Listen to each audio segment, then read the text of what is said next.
My children thought my grief had made me weak. They saw a confused old man, rattling around in a house that was too big for him. An obstacle between them and their inheritance. They were wrong. My grief wasn't a weakness, it was a lens. And through it, I was about to see very clearly what my wife had seen all along. And more importantly, what she had done about it. If you believe that respect for elders is non-negotiable, make sure you subscribe. Because this is a story you won't want to miss. The blue mug, a Father's Day gift from my granddaughter Emily years ago, felt heavier than an anchor in my hands. Its cheerful, cobalt glaze seemed like a cruel joke in the gray light of dawn. Steam rose from the dark coffee. A silent, swirling ghost in the crushing silence of the kitchen. It had been 2 weeks since we buried Eleanor, my wife of 40 years. And in those 2 weeks, the world had become a foreign country.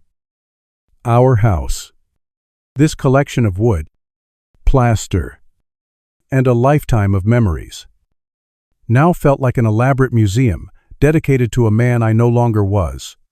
Even my own reflection, caught in the dark glass of the oven door, was a stranger's, a hollowed-out old man. His shoulders slouched as if the very air had grown too heavy to bear. I was staring out the window above the sink, looking at her garden, Eleanor's garden. The rosemary bush we'd planted together had grown wild, its fragrant branches leaning over the stone path she had laid with her own 2 hands. I remembered a specific afternoon last summer, the sun warm on our backs, watching her talk to her roses as if they were old friends. A smudge of rich soil on her cheek. She'd looked up at me and smiled. A genuine, crinkle-eyed smile that could make the whole world feel right. No. The roses were beginning to droop, their heads bowed in a shared, silent grief. The sudden, jarring buzz of the phone on the granite countertop felt like a physical blow. It was an assault on the quiet sanctity of my morning ritual. I saw the screen light up, Leo. My son. I let it ring twice more before answering. Steeling myself. His voice came through the line, clipped and efficient. The voice of a man who saw the world as a series of objectives to be ticked off a list. Dad, you up? I cleared the thickness from my throat. I'm up. Leo. Good morning. Yeah. Listen. I don't want to beat around the bush. Chloe and I have been talking, and it's time to be practical about this situation. I took a slow sip of the scalding coffee. The bitterness was grounding. Practical about what? Son. The house? Dad. He said, his impatience palpable even through the phone. It's an asset. A significant one. And right now, it's not performing. The market's on fire. It would be fiscally irresponsible not to capitalize on it. We've already spoken to an agent. A real shark. He says, we can get a fantastic offer, way above asking. If we move fast, he's already got a buyer in mind, a tech guy with cash. He laid it all out, with the emotional detachment of a quarterly report. He used words like asset and capitalize to describe the place where he took his first steps, the walls that held the pencil marks tracking his and Chloe's height through the years. I looked out at the lemon tree we'd planted when Emily was born, its branches heavy with fruit that needed picking. Every stone in that garden, every scuff mark on the hardwood floor, was a chapter of our lives. There's no mortgage. Leo, I said. My voice was unnaturally calm. A thin sheet of ice over a raging river. Your mother and I paid it off 6 years ago. The silence on the other end of the line was profound. It wasn't a respectful pause. It was a hollow, calculating silence. The sound of a mental spreadsheet being frantically recalibrated, We'd never told them. It was our private victory. A quiet pact of security. Eleanor and I had celebrated with a cheap bottle of champagne on this very kitchen floor. It was meant to be our peace of mind. Not their seed money. "Oh," he finally said, the single word loaded with surprise and a flicker of annoyance. "Well, that changes the numbers a bit. But the point still stands. It's a lot of house to manage. The taxes alone." I didn't have the strength for a fight. Not then. My armor of grief was still too new. Too brittle. I murmured something vague about needing to think and ended the call. My hand, I noticed, I was gripping the edge of the counter so tightly, my knuckles were white. The coffee in my mug had gone cold. Before I could even rinse the mug, the phone buzzed again. "Chloe," I sighed and answered, bracing for the second wave of their coordinated assault. Her voice, unlike her brother's, was a warm, syrupy wave of practiced sympathy. "Daddy, how are you holding up? I've been so worried." "I'm all right, Chloe. Just taking it one day at a time." I know. It's just, I hate thinking of you rattling around in that big old house all by yourself. It's so empty now." She let that hang in the air for a moment before launching into her pitch. "Leo and I were just talking. And we really think we have the perfect solution. We've been clearing out the basement at our place. Just for you. It has its own private entrance and a full bathroom. We can put in a cute little kitchenette. It'll be so cozy, and you'd be right here with us. Emily would be absolutely thrilled to have her grandpa so close. We could take care of you. Make sure you're eating properly." I remembered that basement. It was the damp, windowless space I had helped her husband frame out last year. A place for storing holiday decorations and old furniture. The way she described it now, it sounded like a charming cottage instead of a concrete box. They spoke of Emily's upcoming college tuition, of the burden of home maintenance, of how this was all for my own good. In the space of 10 minutes, my children had stripped me of my identity. I was no longer a competent man, a father who had raised them, a husband mourning his wife. I was a problem to be solved, a set of assets to be managed, and a dependent to be housed. A different kind of cold, one that had nothing to do with grief, began to spread through my veins. It was a clear, sharp anger that burned with the intensity of betrayal. After the calls, the house no longer felt empty. It felt bechied. I walked through the rooms, not aimlessly this time, but as if I were taking inventory of what I was about to lose. I ran my hand along the back of Eleanor's favorite armchair in the living room, the chintz fabric worn smooth over the years. I paused at the bottom of the stairs, my eyes falling on a small notch in the wooden banister, a scar left by Leo's toy truck 35 years ago. I had been furious at the time. Eleanor had just laughed and called it character. I found myself standing at the entrance to her office.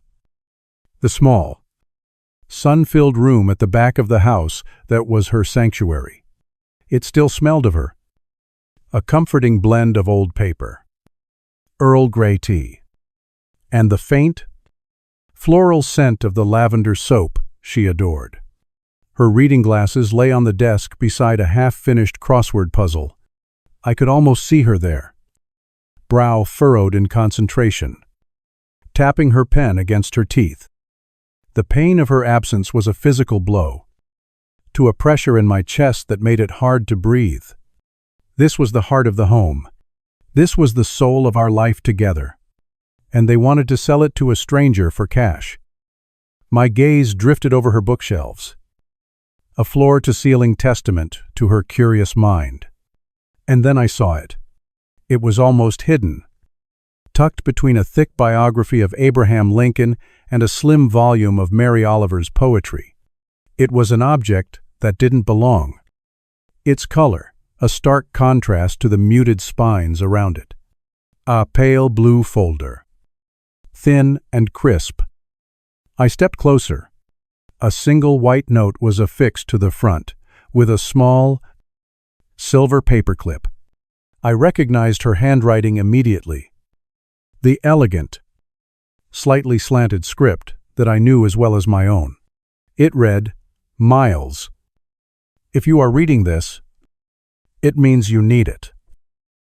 My heart, which had been a dull, aching drum all morning, began to beat with a new, urgent rhythm.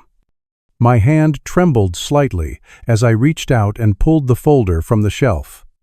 It was cool to the touch. I slid the note off, my thumb tracing her name where she hadn't needed to write it. With a deep, unsteady breath, I opened the folder. Inside, resting on top of a small stack of documents, was a single handwritten letter on her favorite cream-colored stationery. I sank into her worn leather desk chair. The familiar squeak of the springs, a ghostly echo in the quiet room. I held the letter in both hands and read the first sentence. In her voice a clear, strong whisper in the silence of my mind. "My dearest Miles," it began, "if they are doing what I suspect they will do not despair. I have a plan." My breath hitched. A painful little snag in my chest. A plan. The words on the page weren't just ink, they were a lifeline. A map. A whispered promise from beyond the veil. I read the letter through once, my eyes scanning the lines faster than my brain could process them. Then I forced myself to read it again. Slowly, deliberately, letting each word sink in. I could hear her voice in my head, as clear as if she were sitting across the desk from me, that familiar blend of unwavering love and sharp, pragmatic intelligence. She had seen this coming. My brilliant, perceptive Eleanor, my partner in all things for 40 years, had gazed into the murky future and seen the predators circling. And from the depths of her own pain and fear, she had forged a shield for me. "My dearest Miles," she wrote, and I could picture her pen flowing across the page. "I know your heart is broken. I know every corner of our home feels haunted by my absence. I know you feel adrift. But listen to me now. My love, you are not weak, and you are not alone. I am with you. Always. Our children, I fear they have allowed the pressures of their world, the constant chase for more, to cloud their judgment. They have begun to mistake love for liability and family for a financial safety net. They will try to make you feel small. My love, it will be subtle at first, cloaked in concern. They will try to make you feel like a burden, like a problem to be solved. Do not let them. You are the patriarch of this family, the keeper of our memories, and the master of this house. What you find in this folder is not a weapon. My love, it is a key to a door you may need to open, a key to a life you so richly deserve to live on your own terms. Be brave. Know that you were, and are, the great love of my life. I love you forever. E. Beneath that loving, heartbreaking letter lay the tools she had left me. It was an arsenal, assembled with the quiet precision of a master strategist. The first document was the deed to our house, clean and unencumbered. Along with a notarized document I vaguely remembered signing years ago, reaffirming my sole survivorship rights. It was an impenetrable legal wall. Beneath that, there were bank statements, meticulously organized by date, for an account with a local credit union that I never knew existed. An account in her name only. I scanned the transaction history. For years, she had been squirreling away small amounts, a portion of a bonus from her part-time job at the library, a cash gift from a relative, the proceeds from selling some of her mother's old jewelry. It wasn't a king's ransom, but it was a sum that represented something far more valuable: independence. A cushion. A choice. And then, my eyes fell upon the centerpiece of her posthumous gambit. It was a thick packet of documents, bound with a simple blue ribbon. The cover page was in a language I didn't recognize, but the letterhead was from a legal firm in Faro, Portugal. It was the deed to a property, a small villa. She had called it in her letter, in the sun-drenched Algarve region. My mind reeled. She had bought it 2 years ago, after her initial diagnosis, during what she'd called a last hurrah girls' trip with a friend from college. I had practically pushed her out the door, telling her to go, to relax, to forget everything for a week. And all the while, she was securing our future. My future. Tucked inside the deed was a single, glossy photograph. It showed a simple, whitewashed house with bright blue shutters that matched the startling color of the sea in the background. A terracotta roof glowed under a golden sun, and a riot of vibrant pink bougainvillea spilled over a garden wall. It looked peaceful. It looked like a place where a man could learn to breathe again.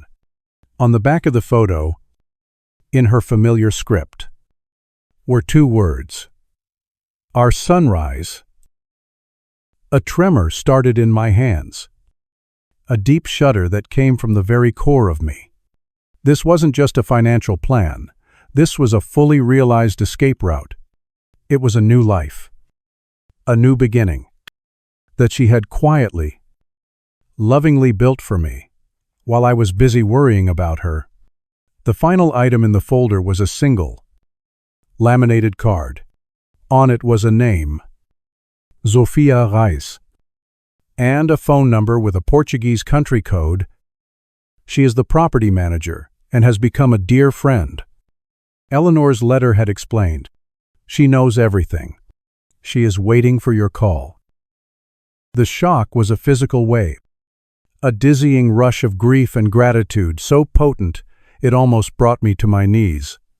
The woman I had shared a bed with for 4 decades, the woman I thought I knew better than myself, still had the capacity to astonish me. She hadn't just loved me, she had armed me. She had looked into the abyss and refused to let me fall. I sat there for what felt like hours, in the profound silence of her office, the ghost of her perfume mingling with the scent of old paper. The helpless anger I'd felt earlier had been transmuted, to forged in the fire of her love into something cold, hard, and perfectly clear resolve. That night, I didn't sleep so much as I rested. The blue folder on the nightstand beside me, a silent sentinel. When I woke the next morning, the world looked different. The gray fog of sorrow was still there on the horizon. But for the first time in 2 weeks, there was a sliver of light breaking through. I went through my morning routine with a newfound deliberation. I made a full pot of coffee. Not just a single cup. I took a hot shower and shaved for the first time in days. I put on a clean, pressed shirt. I was no longer a man adrift. I was a man with a mission. At precisely 9 o'clock, with Emily's blue mug of coffee steaming beside me, I picked up the phone and dialed our family lawyer, Davies and Associates, and a crisp voice answered, "David Davies. Please, it's Miles Corbin calling." A moment later, his warm, familiar voice came on the line. "Miles, it's good to hear you. Though I wish it were under better circumstances, My friend, how are you holding up?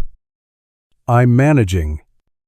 David, I'm managing, I said, my tone polite but firm, steering him away from condolences and toward business. Listen, I need your professional services. I need you to send a message. My home is not, and will not be, for sale. I have reason to believe my children, Leo and Chloe, have engaged a real estate agent without my consent. I need you to draft and send a cease and desist letter to that agency immediately. Inform them that they are not authorized to represent this property in any capacity, and that any further contact will be considered harassment. There was a brief, thoughtful pause. I could almost hear the gears turning in his legal mind. Of course. Miles, consider it done. Is there anything else I should be aware of? Not at this time. I said, thank you for your promptness. David. It took less than 3 hours for the shockwave to hit. My phone rang, the screen flashing Leo. I let it ring once, took a deep, calming breath, and answered. The torrent of fury was immediate. Algarve. Dad, are you actually serious? He practically shouted. The agent just called me. Completely humiliated. He got some threatening letter from your attorney. What in the hell are you doing? Have you lost your mind? I walked over to the kitchen window and watched a squirrel chase another up the old oak tree. On the contrary, son, I said, my voice dangerously quiet. I believe I'm just now finding it. I am handling my own affairs. Your own affairs. This is a family asset. We are trying to help you to secure your future. My future is quite secure. Leo, I said, the words tasting like victory. This is my home. You will not attempt to sell it. You will not contact agents on my behalf. You will not help me in this manner again. Is that perfectly clear? I didn't wait for his sputtering response. I ended the call and placed the phone face down on the counter. The squirrel had won the chase. I felt a sense of clarity, of clean, righteous power I hadn't felt in years. The fences were going up. Later that afternoon, a new purpose propelled me up the creaking stairs to the attic. The air up there was thick, a familiar cocktail of cedar, dust, and time itself. In the far corner, draped in a yellowed cotton sheet, were the archaeological remains of my children's past.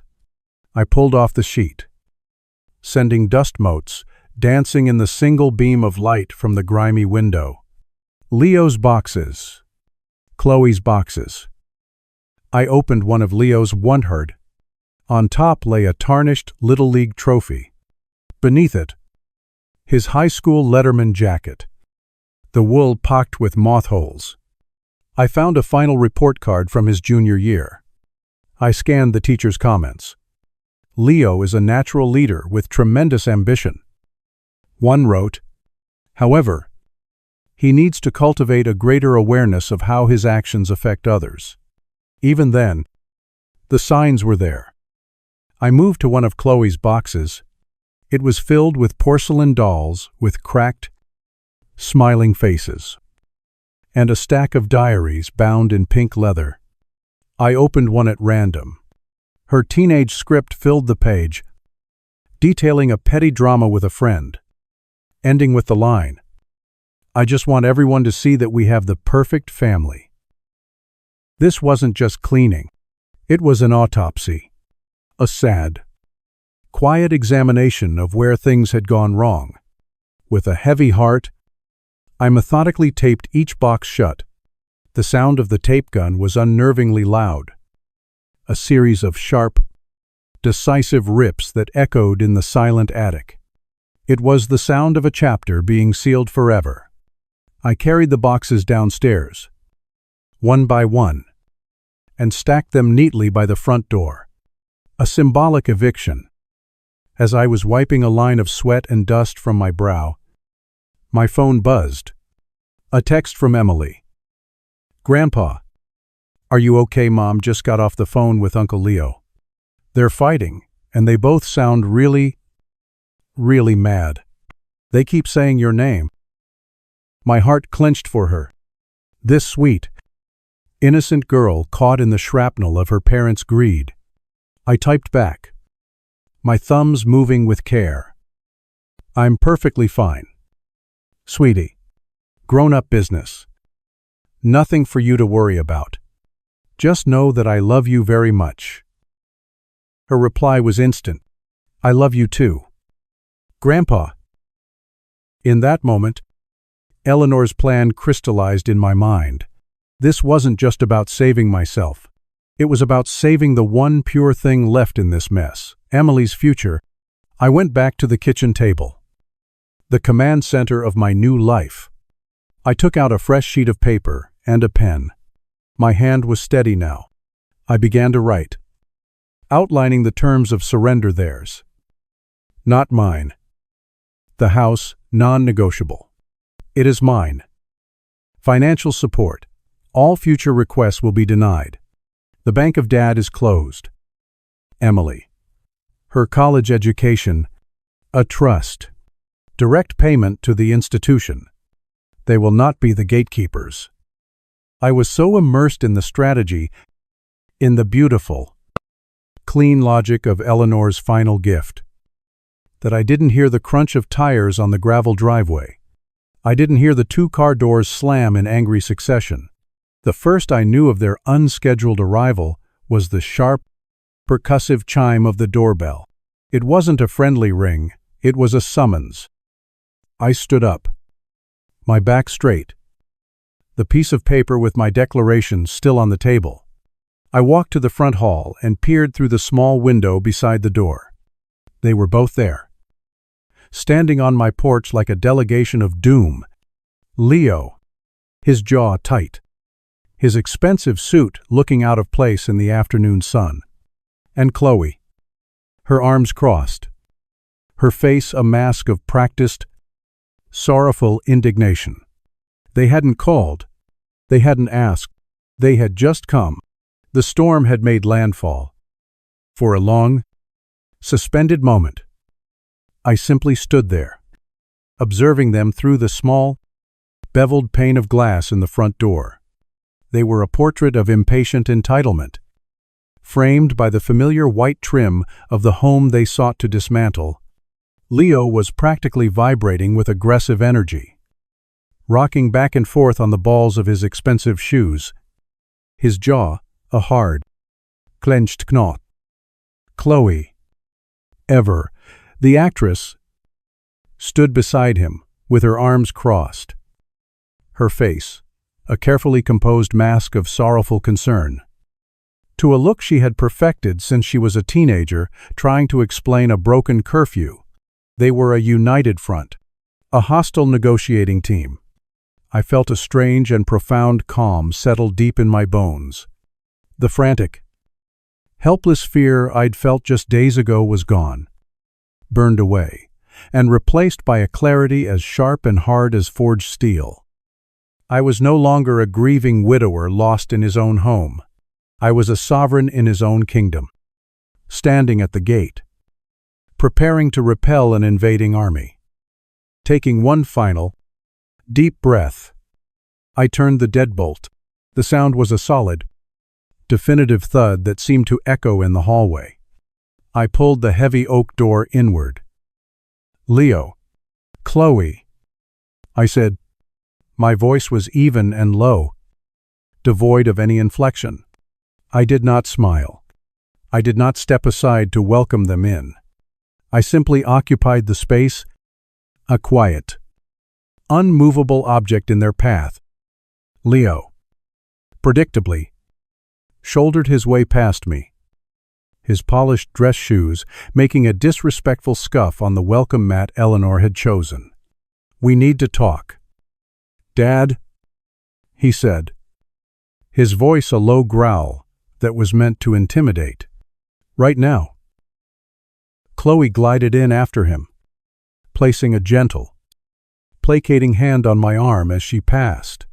The gesture was meant to seem caring, but it felt like the touch of a handler trying to calm a difficult animal. "We were so worried when you didn't answer our calls," she murmured, her voice a symphony of feigned concern.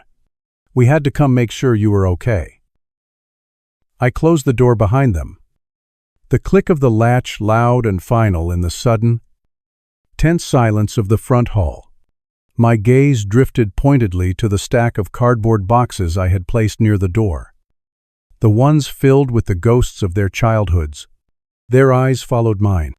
I saw a flicker of genuine confusion on Chloe's face, a flash of pure, undisguised annoyance on Leo's. It was a small thing, this disruption of their expectations. But it was a start. Let them be off balance. "Let's go into the living room," I said. It was not a request, it was a command. I led the way down the hall, the sound of my steady footsteps on the worn hardwood, a stark contrast to their hurried, agitated ones behind me. I did not look back. I could feel the heat of their collective indignation on my neck. I stopped in the very center of the room, on the Persian rug Eleanor and I had bought on our 25th anniversary, and turned to face them. I remained standing, planting my feet as if I were taking root in the very foundation of the house. They hovered uncertainly for a moment, the familiar landscape of their childhood home suddenly feeling like hostile territory. Finally, they perched together on the edge of the floral sofa, sitting side by side like two nervous supplicants before a throne. Leo, a man for whom patience was a foreign concept, launched the opening salvo. Algarve. Dad, a cease and desist letter. He spat the words out, his face reddening with indignation. "What were you thinking? You completely humiliated me. You humiliated this family." That agent, Robert Klein, is one of the top producers in the entire state. I had to cash in 3 different favors just to get him to look at this property on short notice. "It is not a property, Leo," I said, my voice still quiet, but now imbued with an edge of cold steel that made him flinch. "It is my home." "It's a depreciating asset," he shot back, his voice rising in volume as his composure began to crack. "It's a multi-million-dollar asset that you are sitting on out of pure, irrational sentimentality. We are trying to do the smart thing here, the responsible thing, for everyone, for you, for us, for Emily. And you treat us like the enemy." This was Chloe's cue. She leaned forward, placing a hand on her brother's knee as if to calm him. A piece of theater for my benefit. "Daddy, please," she began, her voice soft and cloying. The good cop to his raging bad cop. "We're just so worried about you. You're not thinking clearly. You're grieving. You're all alone in this huge, empty place. All the memories. It must be overwhelming. We thought, if you were with us, in the cozy basement suite we prepared, we could look after you. Make sure you're not lonely. Mom would have wanted you to be taken care of." Weaponizing my grief, weaponizing their mother's memory. It was a move of such breathtaking cynicism that it almost took my breath away. I looked at my daughter, at her carefully constructed mask of compassion, and I felt nothing but a profound and weary disgust. I let her words hang in the air. Appoisonnou vapeur. Letting the silence stretch until it became uncomfortable for them. I saw Leo shift his weight. Chloe's faux-pained expression began to waver. "The house is not for sale," I said, my voice cutting through the silence, leaving no room for argument. I looked directly at Leo, then swiveled my gaze to Chloe, pinning each of them with it. That particular discussion is now and forever over. It will not be revisited. Leo let out a short, barking laugh of disbelief. You can't just decide that. You can't stop us from... I can. I interrupted, my voice sharp and final, clipping off his sentence. And I already have. Mr. Davies has made my legal position as the sole unencumbered owner of this property unequivocally clear to your Mr. Clear. Klein. Any further attempts by either of you, or any agent acting on your behalf, to list, show, or otherwise interfere with my private property will be met with a restraining order and any other appropriate legal action. Are we perfectly crystal clear on that point? The color drained from Chloe's face. The carefully crafted mask of concern shattered, revealing the raw frustration beneath. She looked at Leo, her eyes wide with panic. He was supposed to be the one with the answers, the one who could bully his way through any obstacle, but he was just staring at me, his mouth slightly agape, momentarily silenced. Chloe, realizing her brother's attack had failed, regrouped and pivoted to her most powerful weapon, her eyes filled with genuine, desperate tears this time. But what about Emily? She whispered, her voice cracking with an emotion that was, for the first time, real. Fear. Have you even thought about her? Her future? Her college? Yale? Dad. She has her heart set on Yale. How are we supposed to afford that? That's all we're trying to do here. We're doing all of this for your granddaughter. Yes. Emily. Their human shield. Their moral justification. The innocent face they put on their own naked ambition. They truly believed she was my weakness, the key to breaking my will. They were about to learn a terrible lesson. I let the silence hang for a moment longer. Then I slowly walked over to the mantelpiece. My movements were deliberate, unhurried. I picked up a small, silver frame holding a photo of Emily at her 8th grade graduation, her smile wide and full of unblemished hope. I held it in my hand as I turned back to face them. I have thought a great deal about Emily, I said, my voice now softer, imbued with a sadness they couldn't possibly comprehend. I think about her future every single day. In fact, I've thought of little else for the past week. I looked from the photo to my children. That is why I met with my financial advisor and an estate lawyer on Monday morning. Following that meeting, I established an irrevocable educational trust fund in Emily's name. I watched their faces as the meaning of the words began to seep in. I saw Leo's angry bluster falter, his brow furrowing in confusion. I saw Chloe's tears stop as if a faucet had been turned off, her expression freezing into a mask of disbelief. I continued, my voice calm and methodical, delivering each word like a judge handing down a sentence.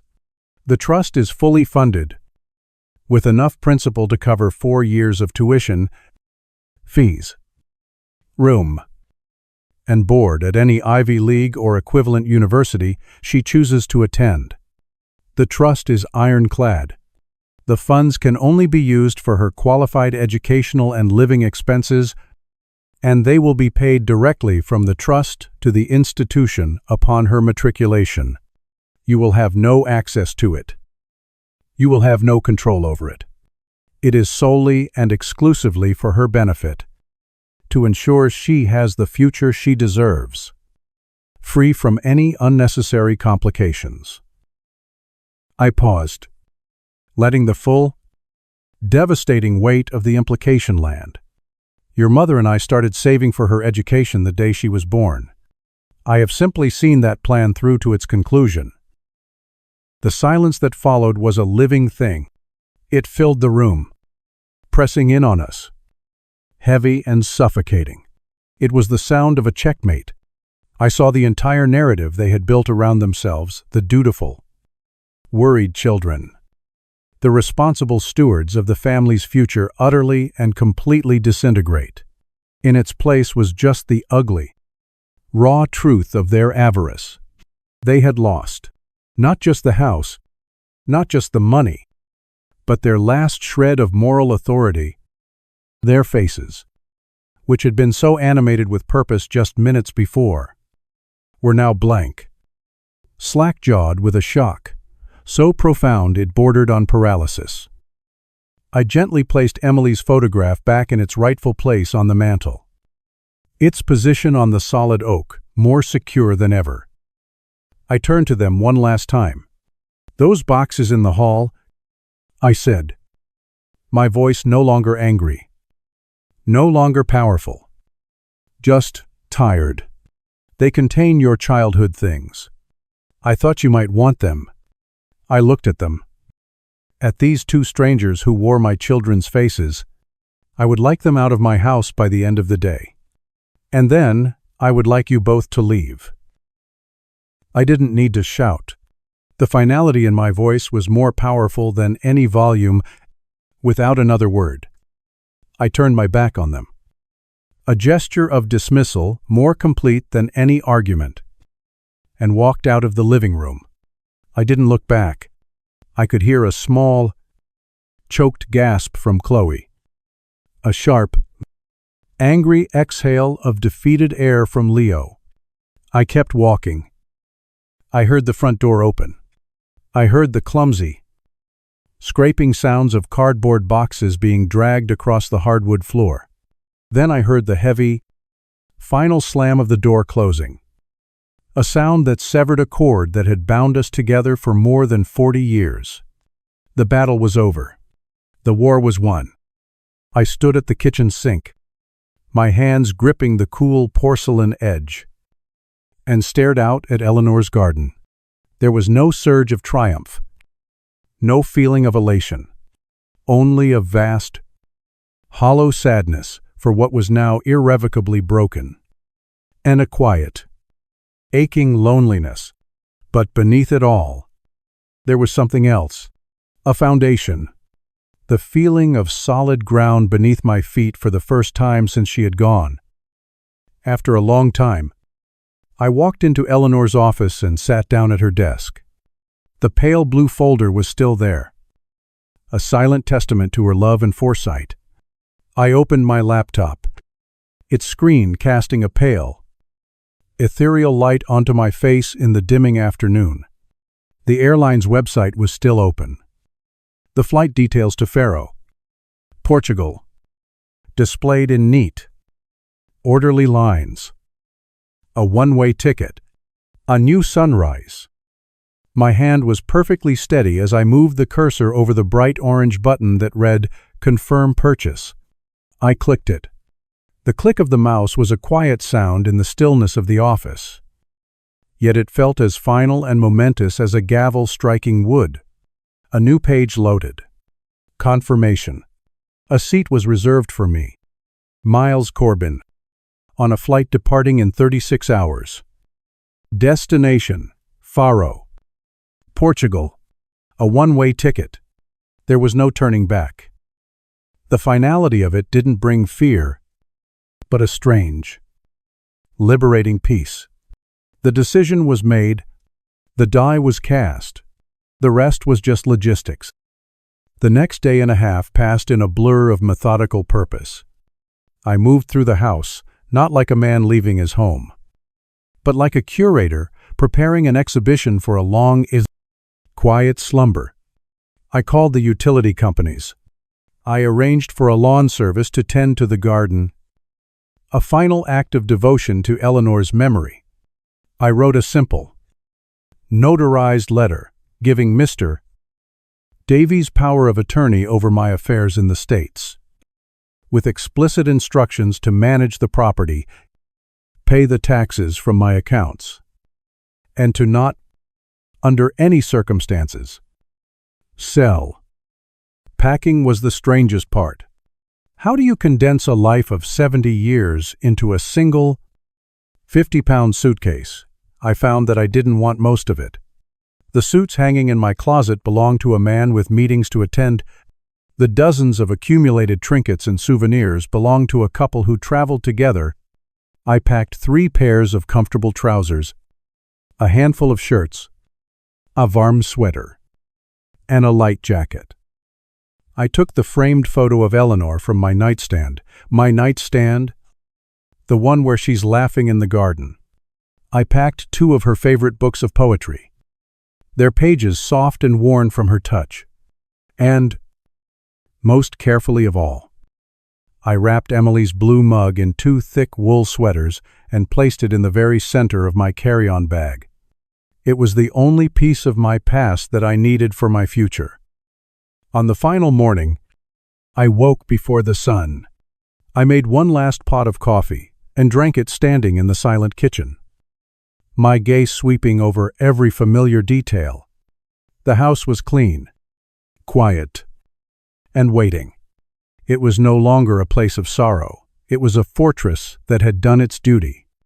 It had protected me. Now, it was time for me to let it go. I left a short, simple email for Leo and Chloe in my drafts folder, to be sent by a timer after my plane was in the air. It read, "I need some time and space for myself. I have gone away for a while.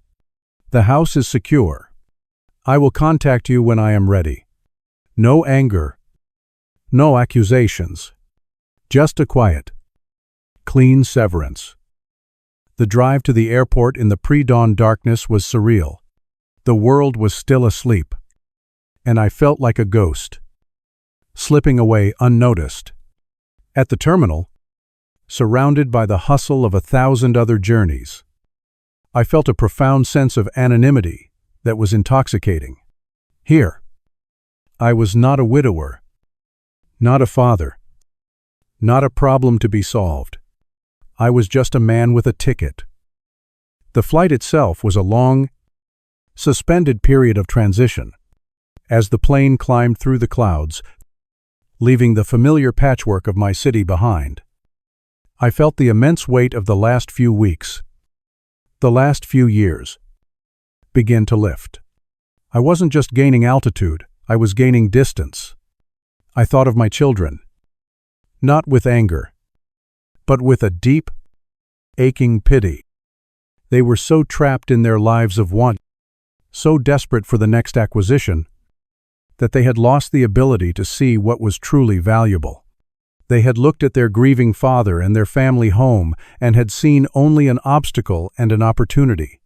I hoped, for their sake, that they would one day learn the difference. Hours later, we descended into Faro. The first thing that struck me was the light. It was different here, golden, soft, and seeming to bathe everything in a warm glow. As I stepped out of the airport and into the gentle, salt-tinged air, I felt a lifetime of tension begin to melt from my shoulders. The cacophony of a language I didn't understand washed over me, not as a source of anxiety, but as a confirmation that I was truly somewhere new. I scanned the crowd of waiting faces, a flicker of apprehension in my chest, and then I saw her, a woman in her late 60s, with kind, crinkling eyes and a cascade of salt and pepper hair tied back in a simple knot. She held a small, handwritten sign that simply said, "Miles." It was Sophia. I walked toward her, and her face broke into a warm, genuine smile that felt like a welcome from an old friend. "Mr. Corbin," she said, her English accented but clear. "I am Sophia. Eleanor spoke of you often. Please, call me Miles." "Miles," she repeated, testing the name. "It is good to finally meet you."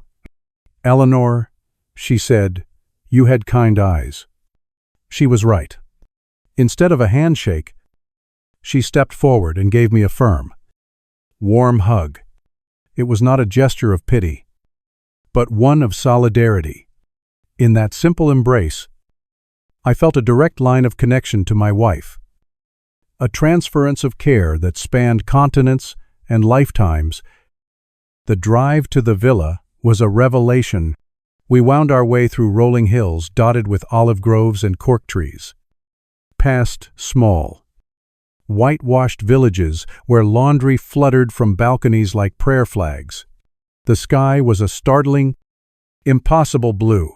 Sophia spoke quietly as she drove, pointing out landmarks, telling me a small, funny story about her and Eleanor trying to haggle for fish at the local market. She made Eleanor feel present, not as a source of sorrow, but as a co-conspirator in this grand, secret adventure. We turned off the main road and onto a smaller, gravel lane. And then, there it was, just like the photograph, but so much more real. A simple, sturdy whitewashed house with bright blue shutters, its terracotta roof glowing in the late afternoon sun, a massive bougainvillea vine, bursting with fuchsia-colored flowers, cascaded over the garden wall. It wasn't a mansion. It was a sanctuary. Sophia unlocked the heavy wooden gate and led me into the garden. The air was fragrant with the scent of lemons and rosemary. She handed me the key. "Welcome home, Miles." Inside, the house was cool and filled with light. The furniture was simple, rustic, and comfortable. The kitchen was tiled in blue and white porcelain, and through the open window, I could see the shimmering expanse of the Atlantic Ocean in the distance. Sophia opened the refrigerator to show me it was stocked with fresh bread, local cheese, olives, a bottle of crisp white wine, and a bowl of ripe tomatoes. A final, thoughtful act of welcome, orchestrated by my wife months ago. A love note written in groceries. After Sophia left, promising to check in the next day, I was truly alone. I walked through the silent house, my footsteps echoing softly on the cool tile floors. I ran my hand along the textured plaster of the walls. I opened the shutters in the bedroom and let the sea breeze drift in. I unpacked my single suitcase. I placed the photo of Eleanor on the bedside table. I put her books of poetry on the small shelf. And then, I went to the kitchen, carefully unwrapped Emily's blue mug from its nest of sweaters, and placed it on the counter, right next to the bowl of bright red tomatoes. It looked perfectly at home. That evening, I didn't try to read or busy myself. I just sat on the small stone terrace with a glass of wine and a piece of bread and cheese. And I watched the sun dip below the horizon, painting the sky in fiery strokes of orange and purple. The quiet wasn't the heavy, suffocating silence of my old house. It was a peaceful, gentle quiet, filled with the distant murmur of the waves and the chirping of crickets. That night, I slept, not the fitful, grief-haunted sleep of the past few months, but a deep, dreamless, restorative sleep that went on for 10 straight hours. I woke to the sound of seagulls and the feeling of sun on my face. I had been released. Weeks turned into months. I established a simple, quiet routine. I would wake early, make coffee in my blue mug, and walk in the garden. I explored the local village, practicing my few clumsy words of Portuguese with the friendly shopkeepers. I learned to cook the fresh fish I bought from the market. I spent long afternoons on the terrace, reading, or simply watching the sea. The raw, gaping wound of Eleanor's loss began to slowly heal, leaving not a scar, but a place of quiet, tender memory. One sunny afternoon, I sat on that terrace with my laptop propped on the table for my weekly video call with Emily. Her bright, intelligent face filled the screen. Her smile, a beacon of light. "Grandpa, it looks so beautiful there today." I smiled back. A real smile that reached my eyes. "It is, sweetie. The lemon trees are all in bloom." I turned the laptop around to show her the view. Her initial worry for me had long since been replaced by a happy curiosity about my new life. We talked about her classes, her friends, her excitement about applying to colleges soon. We never spoke about her parents. We didn't have to. Our bond was now direct, uncluttered, and stronger than ever. 6 months after I arrived, Emily came for her first visit during her spring break. Seeing her walk through the gate at the airport, her face breaking into a huge smile when she saw me, was one of the purest moments of joy I have ever known. For 2 weeks, the little villa was filled with her laughter. We went to the beach. We shopped at the bustling outdoor markets. We attempted to bake a Portuguese custard tart. A disastrous but hilarious experiment that left the kitchen covered in a fine dusting of flour. She was my bridge to the future. The living, breathing embodiment of the best of Eleanor and me. One rainy afternoon, while looking for a board game in a chest of drawers in the guest room, Emily found a small, carved wooden box that I had never noticed. "What's this, Grandpa?" I took it from her. It was a simple, dark wood box, clearly old. I opened it. Inside, nestled on a bed of faded velvet, were a few of Eleanor's treasures, a collection of seashells, a small silver locket, and a single, folded piece of her cream-colored stationery. I unfolded it. There was one sentence written on it, in her beautiful, familiar hand. Emily leaned in to read it with me. "Don't ever let the people who are supposed to love you make you feel small." I looked at my granddaughter, her eyes wide with a wisdom beyond her years. She understood. She squeezed my hand. The final lesson from the woman who had taught us both so much. That evening, the last of her visit, the rain had cleared, leaving the air clean and fresh. We sat on the terrace, watching the last sliver of the sun dip into the sea. We were drinking lemonade, made with lemons from our garden, sweetened with local honey. I held my blue mug, its familiar weight, a comforting presence in my hands. I looked at Emily, her face illuminated by the soft glow of twilight. And I saw not just the girl she was, but the strong, wonderful woman she was going to be. The war was over. The battles were won. There was no trophy, no victory parade. The prize was this quiet moment, this gentle peace, the freedom to choose.